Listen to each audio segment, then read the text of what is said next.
مولانا صاحب، اہل عرب کے بارے میں، کیونکہ آپ بڑے جید عالم ہیں، آپ چیزیں جانتے ہیں، مجھے یہ بتائیے گا کہ جس طرح سے ٹرمپ عرب میں پہنچتا ہے، میں کسی ملک کا نام نہیں لیتا، تو وہاں جس طرح سے ان کا استقبال کیا جاتا ہے، جس طرح لڑکیوں نے وہ رقص، عجب قسم کا ایک وہ رقص تھا، میں نے کبھی نہیں دیکھا اپنی زندگی میں، شاید ایسا رقص میں نے نہیں دیکھا، وہ بھی جہاں نبی خود آئے، جہاں سے نبی کی تعلیمات شروع ہوئی.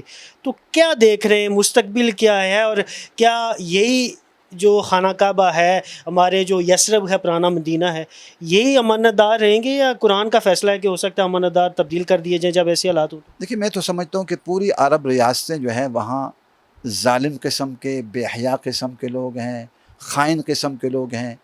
ان سے اس سرزمین کو پاک کرنا چاہیے.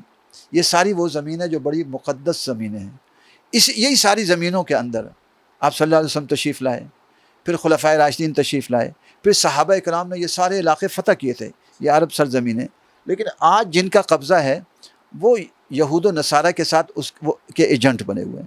اس لیے ہم سب کے لیے یہ ہے کہ ایک تو دعائیں کریں، اللہ سے رو کر مانگیں کہ یا اللہ وہ وقت لا کے مجاہدین کھڑے ہوں اور پورے عرب ریاستوں کے اندر اسلامی ریاست ہو.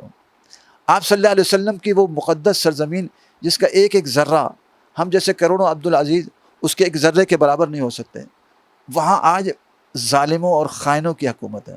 وہاں کے اتنی سختی ہے عرب علماء پر کہ وہ حق بات کہہ بھی نہیں سکتے.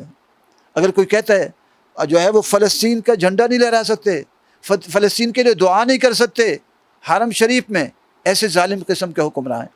اس لیے ان کے خلاف تو جہاد فرض ہے، اور امت مسلمہ کو چاہیے کہ جہاد کی تیاری کرے. اور سب سے پہلے رکاوٹ تو ہمارے حکمراں بنے ہوئے ہیں. اس لیے ہماری گزارش ہے کہ آپ لوگ رکاوٹ نہ بنیں، آپ ہمیں آگے نکلنے دیں، اور اگر نہیں نکلیں گے تو پھر آپ ہی کے ساتھ پہلے ہم جو ہے جہاد کریں گے، پھر انشاءاللہ آگے نکلیں گے.